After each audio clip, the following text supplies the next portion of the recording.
The wind screamed across the surface of Lyran 5, a planet long abandoned by life and hope. The air itself seemed angry, biting at anything that dared trespass. Snowfall blanketed the ruined world in endless waves, thick enough to obscure the jagged remains of what had once been a thriving civilization. Beneath his visor, Drake Hale squinted against the storm, his face set in grim determination. The battered scanner in his hand beeped steadily, each pulse confirming what his instincts already told him. Someone was alive out here. Drake pressed onward, boots crunching through snow that reached his knees. The storm clawed at him like a living thing, desperate to turn him back, but Drake was not the kind of man to quit. Years of exploring desolate planets had hardened him, but this time felt different. The life sign his scanner had picked up wasn't just a faint echo, it was a plea for help, fragile yet insistent. Who could still be alive on this forsaken rock? He muttered, though the howling wind swallowed his words. His breath fogged against the inside of his helmet, and his suit's thermal system strained to keep the deadly cold at bay. Every step toward the source of the signal felt like a battle against the planet itself. As he crested a ridge, the signal's strength spiked.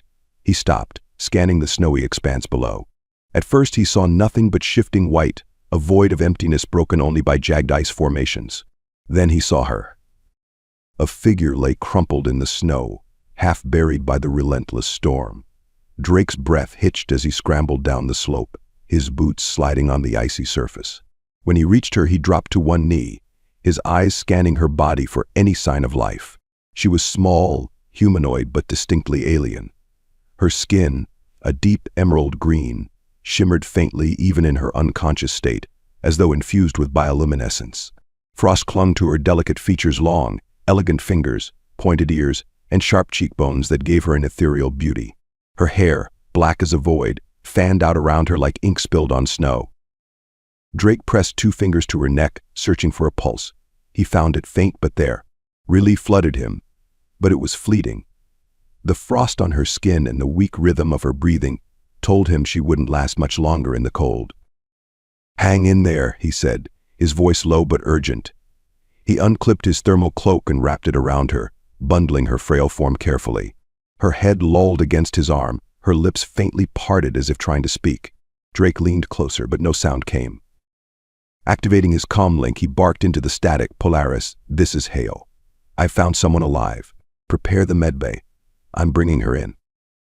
The reply was garbled, the storm scrambling the signal. He gritted his teeth and silenced the comm. There was no time to wait. He hoisted the alien woman into his arms, surprised by how light she felt. Her skin, though cold to the touch, seemed to pulse faintly with life, as if some internal energy fought against the encroaching frost. As he began the trek back to his ship, the ground beneath him shuddered. Drake froze, his body tense. He glanced down and saw cracks forming in the ice, spidering out in jagged lines.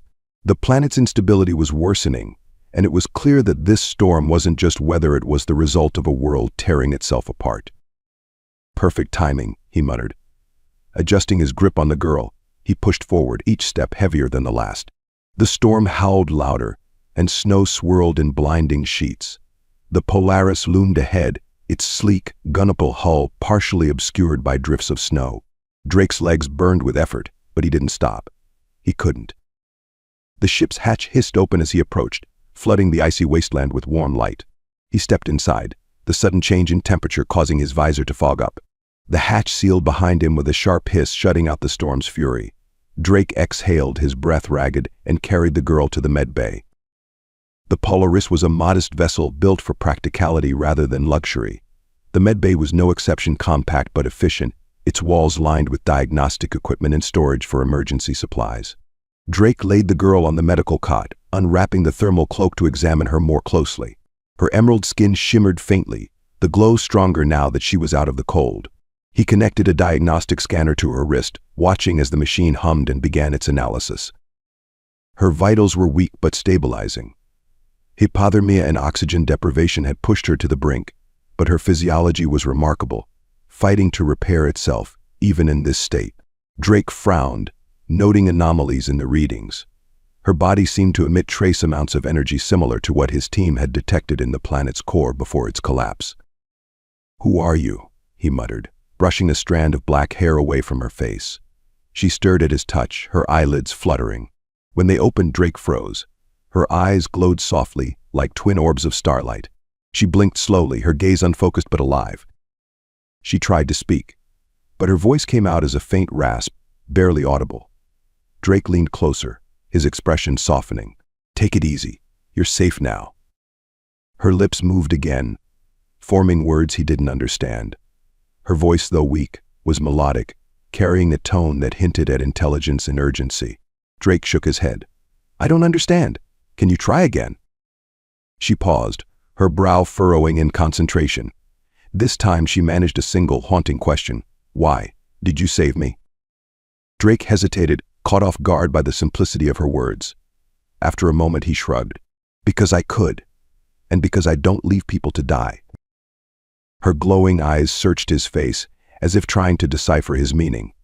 A faint smile tugged at her lips, but it vanished as quickly as it came. Her body tensed, and she winced in pain. Drake placed a hand gently on her shoulder. "Rest. We'll figure this out when you're stronger." She nodded faintly, her eyes slipping closed once more.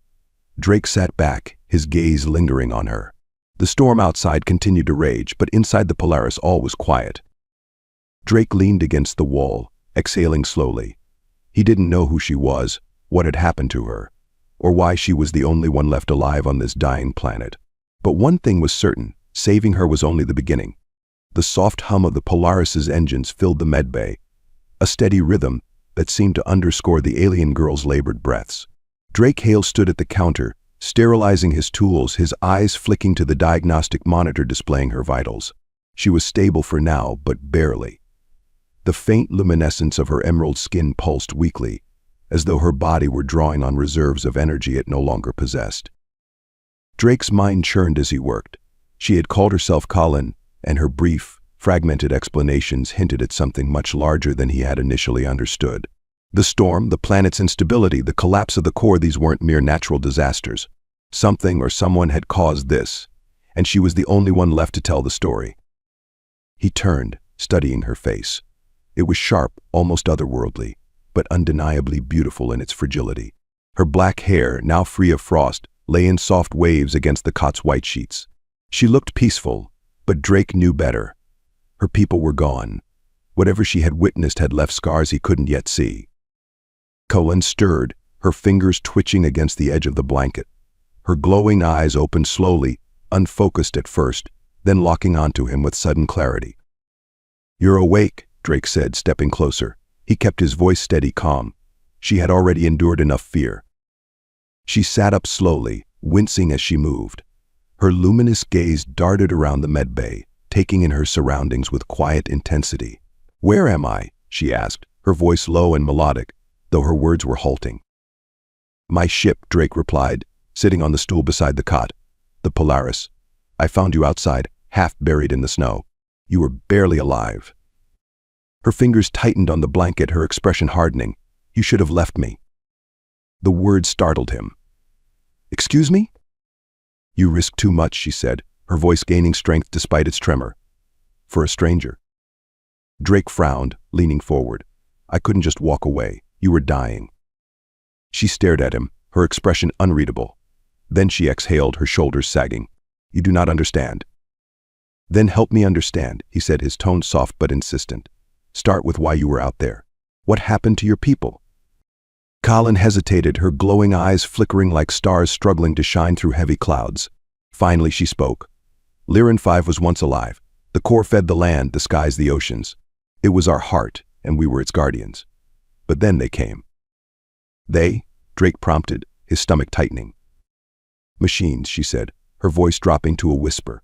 "They came from the sky, silent, unstoppable. They drilled into the core, harvesting its energy. We tried to stop them, but they were too strong. Too many. They shattered our defenses, broke our unity. When the core failed, the storms began. The land froze. My people fled." Drake leaned back, processing her words. Machines draining a planet's core wasn't just destruction, it was deliberate, calculated. "And you stayed behind," he said quietly. "Why?" Cullen's hands clenched the blanket, her knuckles pale against her vibrant skin. "I searched for my family. My parents, my sister. I thought they might still be alive. But I was too late." Her voice cracked on the last word, and Drake felt a pang of guilt for pressing her. "I'm sorry," he said, the words inadequate but sincere. She nodded, her expression brittle. "When I realized they were gone, I tried to leave, but the storms trapped me. I wandered, waiting for the cold to take me. And then you." Drake let the silence stretch between them, unsure what to say. Her story painted a bleak picture, but it also left questions unanswered. Why had the machines come here? Were they still out there? And why did Cullen's survival feel so significant, so tied to something larger? "You mentioned the core," he said finally. "Is there any chance it could be repaired? Stabilized?" Cullen shook her head. "It is broken. The damage is too great. Even if it could be fixed, it would take more than one person. More than me." Her words hung heavy in the air, but Drake wasn't ready to give up. He leaned forward, his voice low. "You're wrong about one thing. You're not alone anymore." She looked at him sharply, her glowing eyes narrowing. "Why do you care? You owe me nothing." Drake hesitated, then shrugged. "Maybe I don't like leaving things unfinished. Or maybe I think you're worth saving." Her lips parted, but no words came. For a moment she simply stared at him, her expression a mixture of confusion and something he couldn't quite place. Then she looked away, her fingers tracing the edge of the blanket. "In my culture," she said softly, "to save a life is to bind it to your own. You have taken my burden, my debt."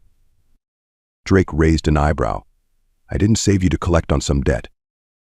"It is not your choice," she said, meeting his gaze again. "It is mine. You are my savior. That makes you my partner, my husband." The word hung in the air like a bomb. Drake blinked, unsure if he had heard her correctly. "Wait, husband?" Cullen nodded, her expression serious. "It is tradition. To deny it would be dishonor. To dishonor me is to take my life." Drake opened his mouth to argue but stopped himself. Her tone, her posture, everything about her told him this wasn't just a formality. It was her identity, her culture, her way of making sense of the chaos around her. He exhaled, running a hand through his hair. "Look, Cullen, I don't know how things work where you're from, but where I'm from, marriage is complicated. It's not something you just—" "This is not your world," she interrupted, her voice steady but firm. "This is mine. And in my world, my honor is all I have left." Drake stared at her, his frustration warring with something deeper, respect perhaps, or understanding. Finally, he sighed.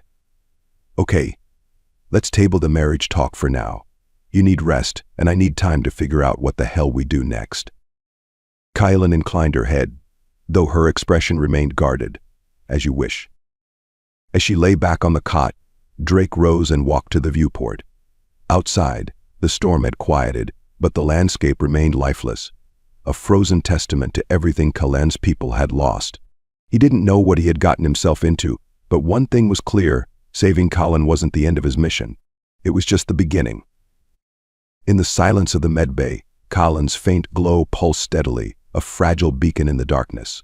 Drake crossed his arms, his mind racing with questions and possibilities.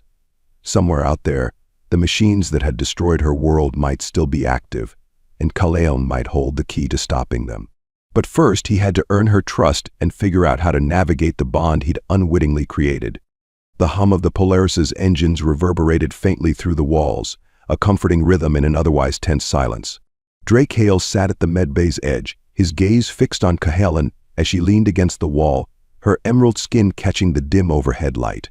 Despite her outward calm, her glowing eyes betrayed an undercurrent of unease. It wasn't just her recovery or the desolation of her world that troubled her. Something deeper loomed between them, a weight neither had fully addressed. Drake broke the silence first. "You've been quiet since we left the structure. What's on your mind?" Cullen glanced at him, her expression guarded. "There is much to consider. The machines, the core, you." "Me?" Drake raised an eyebrow, leaning forward. "What about me?" She hesitated, her fingers tightening around the edge of the medbay cot. Finally, she said, "You do not understand what you have done." Drake frowned. "I saved your life. That's it." Cullen's glowing eyes narrowed, her tone firm but measured. "For you it may seem simple. For me it is not. Among my people, saving a life binds it to yours. You have taken my fate into your hands." Drake sighed, running a hand through his hair. They had danced around this before, but now there was no avoiding it. "You said something about tradition, marriage. You really believe that applies here?" Cullen's posture stiffened, her luminous gaze locking onto his. It is not belief. It is truth. To save a life is to share its burden, its purpose. Without honor, I am nothing. Drake leaned back, folding his arms. And what if I say no? What happens then? Her expression faltered for a moment, a flicker of vulnerability crossing her face. Then I am lost, dishonored. A life without honor is no life at all. Her words hung heavy in the air, the gravity of her culture pressing down on him. Drake could see she wasn't being melodramatic. This was a core part of her identity, something deeply ingrained and unshakable. But Kaelen, he said, his tone softer now, this isn't your world anymore. Your people are gone. Who enforces this tradition? Who decides whether you have honor or not? She looked away, her jaw tightening. You do not understand. Honor is not given by others. It is carried within. If I betray this bond, I betray myself. Drake exhaled, his frustration warring with a growing sense of empathy. So you're telling me you'd rather live by a tradition that no one else can even hold you to than just let it go? Colin turned back to him, her gaze fierce. It is not about others. It is about what remains of me. My people may be gone, but our ways do not vanish with them. To abandon them is to abandon everything I am. Drake rubbed the bridge of his nose, trying to process the enormity of what she was saying. For her, this wasn't just about him or even the act of saving her. It was about identity, survival, and holding on to the last pieces of a shattered culture. All right, he said finally. Let's say I go along with this. What does it even mean? Marriage, honor, whatever you want to call it. What happens next?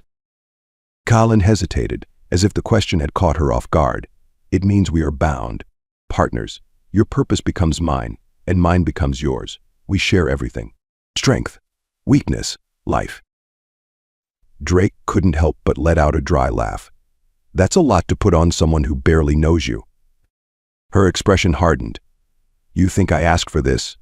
Do you believe I wanted to be saved only to place this weight on a stranger? You misunderstand. This is not a request. It is a truth. Her words stung, but Drake could see the pain behind them. She wasn't accusing him, she was grieving. Grieving her people, her world, and the impossible situation she now found herself in. He stood, pacing the small med bay. Look, Kaelen, I get that this means a lot to you. I do. But this isn't just about you. It's about us. And I'm not sure I'm ready for that kind of commitment. Colin rose slowly, her movements careful but deliberate. Then I will wait, she said simply. Drake stopped, turning to face her. Wait for what? For you to decide, she said, her voice steady. I cannot force this bond. It must be accepted willingly. But know this, if you refuse, you do not only abandon me, you abandon what little hope I have left. Her words hit him like a punch to the gut. He wanted to argue, to push back against the weight she was placing on him. But something in her gaze stopped him. This wasn't just about tradition or honor. It was about survival, not physical, but emotional, spiritual. She was clinging to this bond because it was the only thing keeping her from falling apart. Drake sighed, running a hand through his hair again. You don't make this easy, do you? Cullen's lips curved into a faint smile. It is not meant to be easy. Bonds worth keeping never are. The two stood in silence for a moment, the hum of the Polaris filling the space between them. Finally, Drake spoke. All right, let's figure this out together. I'm not saying I understand it, or even that I agree with it, but I'll try. Colin nodded, her expression softening. That is all I ask. Drake stepped closer, his tone gentler now.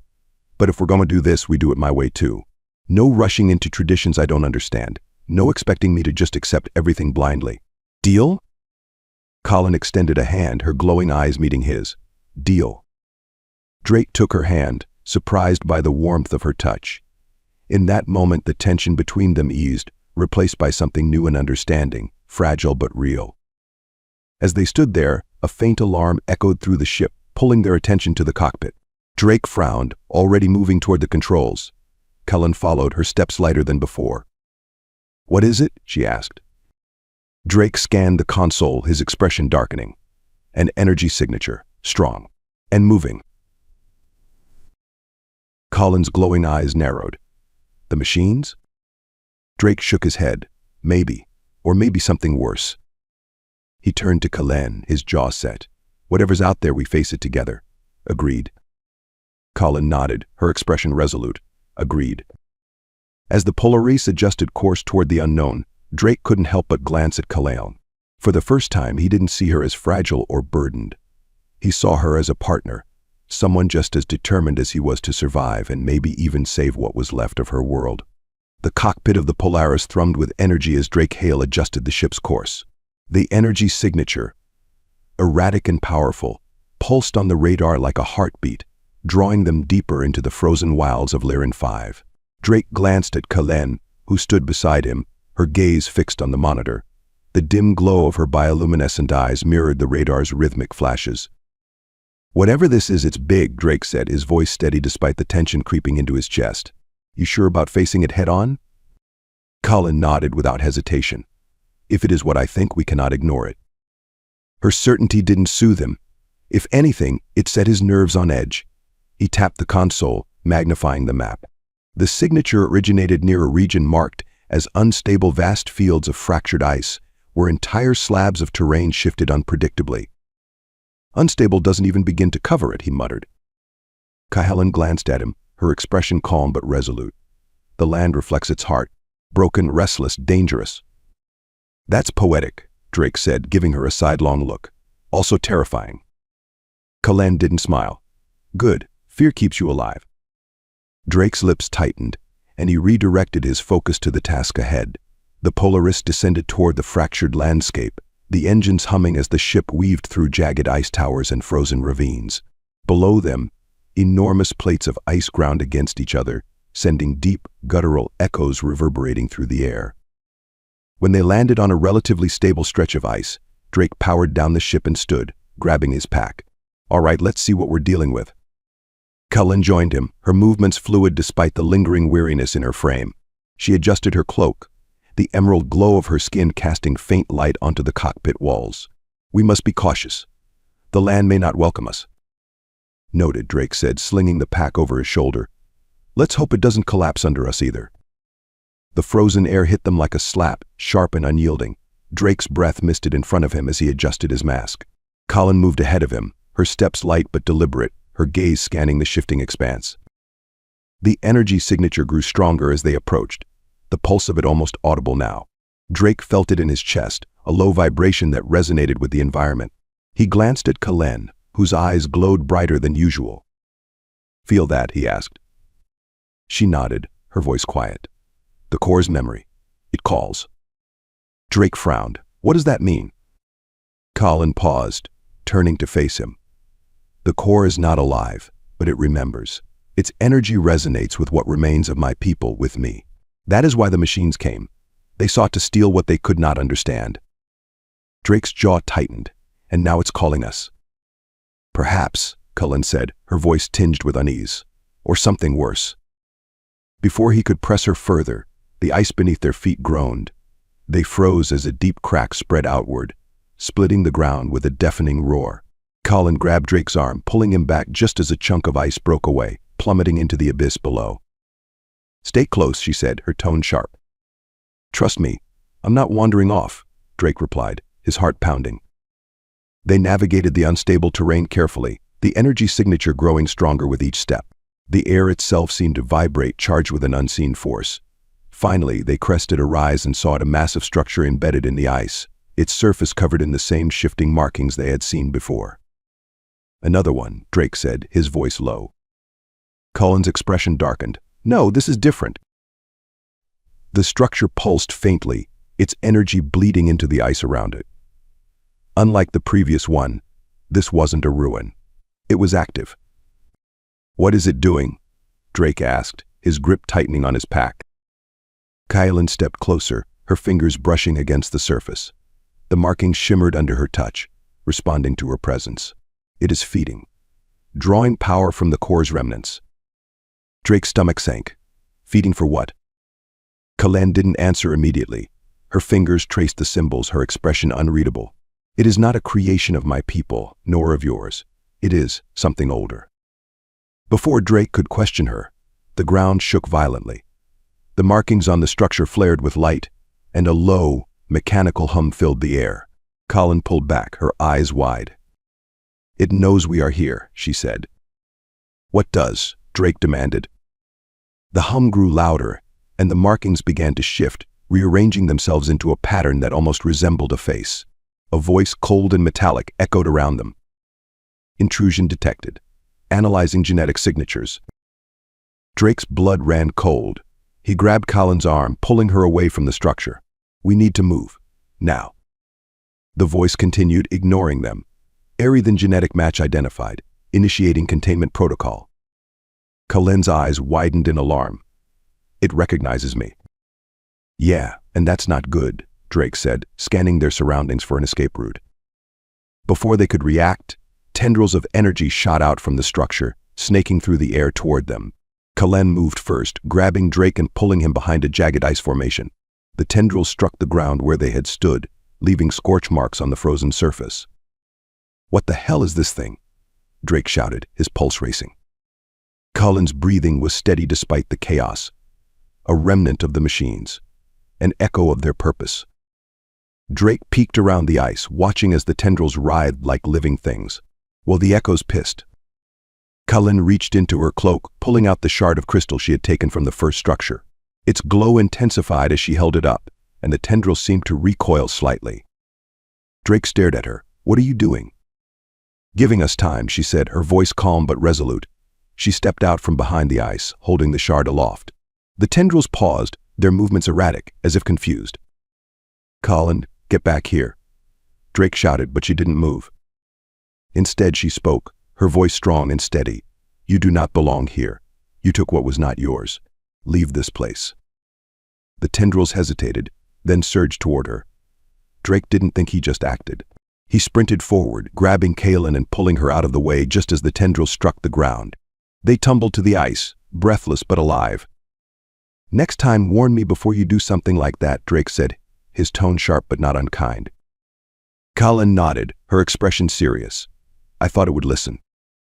Well, it didn't, Drake said, pulling her to her feet. And now we're out of options. The ground shook again, the structure's hum reaching a deafening pitch. Drake glanced at Colin, his jaw set. We have to destroy it. Colin hesitated, then nodded. There may be a way. The shard, its energy can disrupt the structure, but it will not be enough. Then we'll figure something out, Drake said, determination burning in his eyes. Together. As the structure's energy surged around them, Drake and Colin braced themselves. The fight wasn't just for survival anymore, it was for everything that had been lost, and everything that might still be saved. The air inside the structure vibrated with an unnatural hum, a resonance that Drake Hale felt deep in his chest. The core loomed before him and Colin, a column of shifting light and liquid metal that pulsed with alien energy. Its surface reflected no light, as though it absorbed all that dared to touch it. Tendrils of energy writhed and lashed out like predators sensing prey, striking the walls and the icy floor with sharp cracks that echoed through the vast chamber. Colin stood at the core's edge, clutching the shard that had disrupted the structure's defenses. The crystal glowed with fierce intensity, almost blinding against the darkness of the chamber. Her emerald skin shimmered faintly, a beacon of life in the heart of a machine that had consumed so much of it. Drake kept his plasma cutter steady, his eyes darting between Kaelin and the core. He didn't trust the silence between pulses. You've got about 10 seconds to tell me what happens if this doesn't work. Kamalin didn't look at him, her focus fixed on the core. If it fails, the core will stabilize itself. The structure will continue to feed. The machines will return. Drake's jaw tightened. And if it works? She finally turned to him, her luminous eyes unreadable. The structure will collapse. The energy will die. We will most likely not survive. That's a hell of a most likely, Drake muttered. Got a plan B? Colin shook her head. There is no other way. He stepped closer, lowering his voice. There's always another way. You just have to look for it. Kaelin studied him for a moment, her expression softening slightly. You are stubborn. That is why you are still alive. And you're not exactly easy to kill either, he shot back. So let's find a way out of this where neither of us has to die. Colin's grip on the shard tightened, her gaze returning to the core. I cannot abandon my people's legacy. To fail now would be to dishonor them. Drake sighed, stepping up beside her. And what about your legacy? What's the point of saving what's left of your world if you don't live to tell anyone about it? She hesitated, the shard trembling slightly in her hand. Drake. No, he interrupted, his voice firm but not unkind. We do this together, and we get out together. Deal? Kylan looked at him, the weight of her decision reflected in her glowing eyes. After a long moment, she nodded. Deal. Drake examined the core, its chaotic surface shifting like liquid mercury. The tendrils of energy surrounding it seemed to pulse in rhythm with its glow, retreating and advancing like waves. He ran a hand through his hair, trying to ignore the static crackling in the air. All right, genius, how do we kill this thing without killing ourselves? Kylan tilted her head, studying the tendrils. The shard disrupts its energy flow. If we strike at its center, it may destabilize completely. And by destabilize, you mean explode? Yes, she said simply. Drake exhaled. Fantastic. Love that plan. Let's add one small detail. How do we not get blown to bits in the process? Kylan glanced at the shard, then back at the core. We need distance. If I can anchor the shard, the energy will focus on it instead of us. Anchor it how? Kylan didn't answer immediately. She knelt, examining the floor near the core. Her fingers brushed against the crystalline surface, and her expression changed. Here. There is a fissure. The shard can be placed here. Drake crouched beside her, inspecting the crack in the ground. It glowed faintly, energy leaking from within. And what happens if we don't anchor it properly? The energy will seek the closest living thing, Kylan said, looking pointedly at him. Drake stood quickly, muttering under his breath. Right? Let's not screw this up. They worked quickly, the shard's light growing brighter as they approached the core. Kylan placed the shard into the fissure, her hands steady despite the tremors beneath them. The moment the shard touched the crack, the tendrils recoiled violently, writhing as though in pain. The core pulsed erratically, its light dimming and flaring in rapid succession. Is that supposed to happen? Drake asked, his voice tense. Kylan rose to her feet, her expression grim. It is beginning. The tendrils lashed out wildly, striking the walls and ceiling with deafening force. The chamber began to shake, chunks of ice and metal falling around them. The core's glow intensified, bathing the room in a blinding white light. Time to go, Drake shouted, grabbing Kylan's arm. She didn't resist as he pulled her toward the exit, their steps unsteady on the trembling floor. Behind them, the core emitted a high-pitched whine that grew louder with each passing second. The light from the shard and the core merged, creating a vortex of energy that sucked the air from the room. The structure screamed as its foundations began to collapse. Drake and Kylan stumbled through the corridors, the walls shifting and closing in around them. Each step felt heavier than the last, the air thick with static and heat. Drake glanced back, his heart racing. How much time do we have? Kylan's response was barely audible over the cacophony. Not enough. They burst through the structure's exterior just as the core detonated. The explosion was silent at first, a flash of light that turned the frozen landscape into a blinding white void. Then came the shockwave, a deafening roar that sent Drake and Kylan flying across the ice. Drake hit the ground hard, the impact knocking the wind from his lungs. He rolled onto his side, coughing and gasping for air. The world around him was chaos, chunks of the structure raining down, the ground trembling as if the planet itself were angry. Kylan, he shouted, his voice hoarse. He spotted her a few feet away, lying motionless in the snow. Ignoring the pain in his ribs, Drake crawled to her side, shaking her gently. Come on, don't do this, wake up. Her eyes fluttered open, their glow faint but steady. Drake. You're okay, he said, relief flooding his voice. You're okay. Kylan tried to sit up, wincing as she moved. The core. Gone, Drake said, helping her to her feet. You did it. She looked back at the smoldering crater where the structure had stood, her expression unreadable. It is over. Drake shook his head. Not yet. The machines are still out there. Kylan turned to him, her eyes narrowing. Then we fight. Until the end. Drake smiled despite himself. You're really bad at the whole let's survive this first thing, aren't you? Kylan's lips curved into a faint smile. Survival is not enough. We must protect what remains. Drake nodded, the weight of their journey settling on him. The destruction of the core was a victory, but it was only the beginning. The machines would return, and the fight for what remained of Kylan's world, and possibly the galaxy, was far from over. As the two stood together in the icy wasteland, the stars above them seemed to shine a little brighter, as if bearing witness to their fragile hope. For now they had survived, and that was enough. The Polaris drifted above Lyran 5's fractured surface, its hull shimmering faintly in the light of the distant sun. Inside, Drake Hale stood at the cockpit's control panel, staring at the growing black scar in the ice below. The crater where the core structure had once stood still smoldered, a testament to their desperate gamble. Smoke rose in thin tendrils twisting against the frozen sky. Cullen entered silently, her steps light but purposeful. Her emerald skin seemed to catch the pale light filtering through the viewport, her eyes glowing faintly.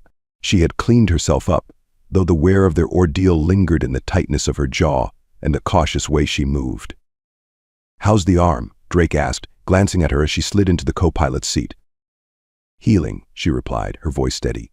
"You should be more concerned with your ribs." Drake smirked, tapping his chest lightly. "I've had worse. Not every day you get tossed around by an exploding alien death machine." Cullen gave him a look, half amused, half exasperated. "Your humor will get you killed." "It's kept me alive this long," he shot back. The brief exchange gave way to silence, broken only by the faint hum of the ship. Drake leaned back, rubbing the back of his neck. "So now what? We blew up the core, took out the structure. What's our next move?" Cullen stared at the crater below, her expression unreadable. The core was one piece of a larger design. Its destruction will not stop the machines. Drake's brow furrowed. "So you're saying they'll be back?" Cullen nodded. "They are relentless. This is their nature." Drake exhaled, his frustration evident. "Great. So we bought ourselves what time?" "Perhaps," Cullen said. "But time is not without value." Drake was about to reply when the ship's console beeped, a shrill tone that cut through the quiet. He turned to the screen, his expression darkening. "We've got something." Cullen leaned closer, her glowing eyes narrowing. "A signal?" "Yeah," Drake said, tapping a few keys to stabilize the feed. "It's faint, but definitely not natural." Cullen's voice tightened. "The machines?" Drake shook his head. "Doesn't look like it. This feels different." The signal grew stronger as they listened. It was rhythmic, almost musical, a sequence of tones that didn't match any known language or pattern. Cullen tilted her head, her expression shifting from caution to curiosity. "It is familiar," she said softly. Drake looked at her. "What do you mean familiar? Is it one of yours?" "No," Cullen said, her voice distant. "But it resonates, like an echo of something I've heard before." Drake frowned, his fingers flying across the console. "Let's see where it's coming from." The Polaris followed the signal across the frozen plains, weaving between jagged ice formations and deep chasms. As they neared its source, the landscape began to change. The ice grew thinner, revealing patches of exposed rock and strange crystalline growths that seemed to pulse faintly in time with the signal. "This doesn't feel right," Drake muttered, his grip tightening on the controls. Cullen leaned forward, her eyes scanning the terrain. "The land is waking." "What does that mean?" Drake asked, his voice edged with unease. "It means we are close to something ancient," she said, her tone reverent. The ship's proximity alarm pinged, and Drake slowed their descent. Below them, a structure emerged from the ice, a sprawling, dome-like formation that glowed faintly, with the same energy as the core they had destroyed. Unlike the previous structure, this one appeared intact, its surface unmarred by time or violence. "Tell me that's one of yours," Drake said, his voice low. Cullen shook her head. "It is older than my people." Drake exhaled sharply. "Of course it is." The air outside was sharp and biting, carrying an electric charge that set Drake's nerves on edge. He and Cullen approached the dome cautiously, their steps crunching against the thin layer of frost. The signal grew louder as they neared, its rhythm resonating in their chests. Cullen reached out, her fingers brushing the surface of the dome. The markings etched into it flared briefly, responding to her touch. She pulled her hand back, her expression thoughtful. "It recognizes me," she said. "Like the core did?" Drake asked. "No," she said, her voice quieter. "This feels welcoming." Drake glanced at the dome warily. "Well, that makes one of us." Before they could decide their next move, a seam appeared in the dome's surface, and a section slid open with a hiss. Light spilled out, warm and golden, bathing the icy landscape in an otherworldly glow. Drake raised his plasma cutter instinctively. "That's not creepy at all."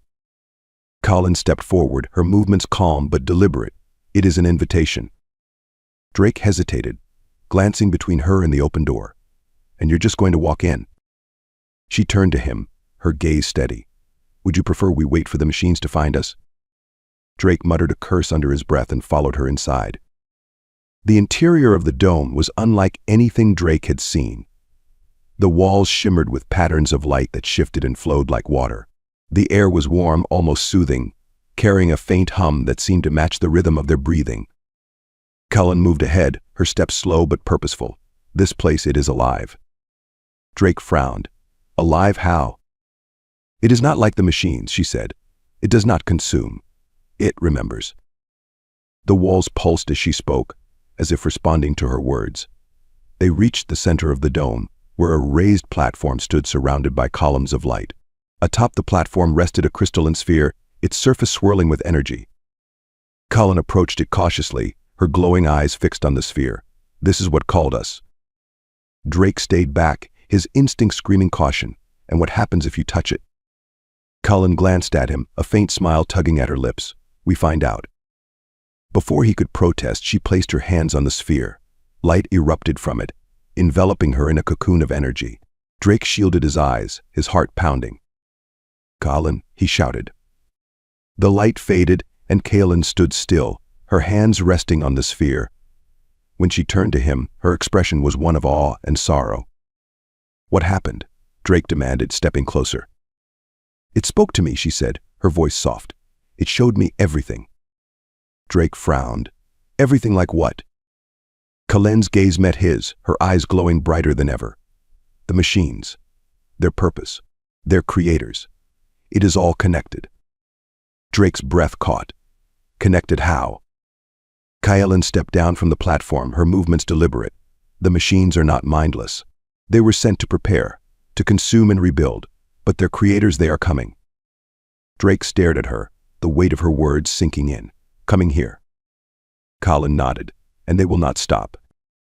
Drake exhaled, his mind racing. So what do we do? Cullen placed a hand on his shoulder, her expression fierce. We fight. Together. Drake looked at her, the fear in his chest tempered by her resolve. He nodded. Then we'd better get ready. As they left the dome, the signal faded, replaced by a silence that was far from comforting. The stars above seemed closer now, a reminder of just how vast and dangerous the universe truly was. But for the first time, Drake felt a spark of hope. They had a chance. And sometimes that was enough.